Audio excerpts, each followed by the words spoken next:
During 2019-2020 school year, insecurity obliged over 4,000 schools to remain closed for 7,760 students in Burkina Faso, Mali, and Niger. Under 30% of schools in the northwest and southwest regions of Cameroon were opened in 2021 because of armed attack. In February 2021, more than 300 girl students were kidnapped in their boarding school in the northeast of Nigeria.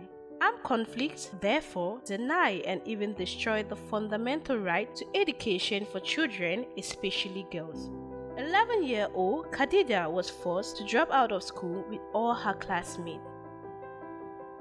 Following an awareness-raising campaign on the importance of schooling for children, especially girls, Khadija's parents enrolled her in a learning center funded by the Belgian government to bring inclusive and quality basic education in a protective environment for girls and boys aged 7 to 15 years in the Mopti regions.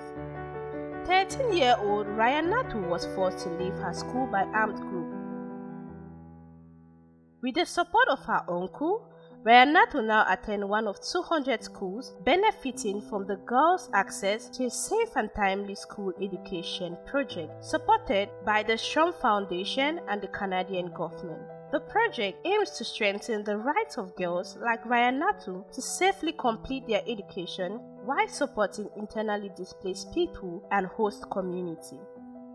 Armed conflict in the Anglophone regions of Cameroon has forced more than 90% of children to flee from school. In partnership with Education Cannot Wait Fund and UNICEF, Plan International is creating temporary learning spaces where children with no access to school can learn literary and numerary skills.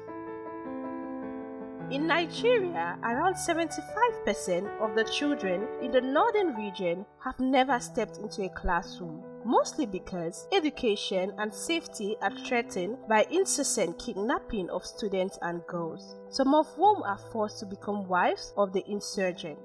To provide children with access education, Plan International has constructed more than 100 temporary learning spaces across different communities in Borno State thanks to funding from ECHO, Irish Aid, Norwegian Development Aid, and the Swedish International Development Cooperation Agency.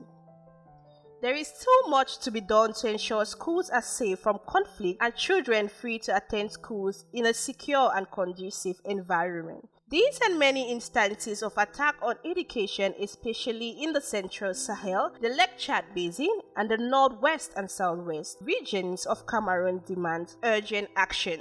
Thus, we call on humanitarian actors and donors to support education community stakeholders to conduct risk mapping and implement risk prevention and mitigation measures at school community learning center level. We call on governments to invest in and ensure that contextual and responsive alternative and distance learning programs are made available to all students out of school due to armed conflicts. Schools occupied by armed forces and armed groups during the pandemic should be vacated and repaired.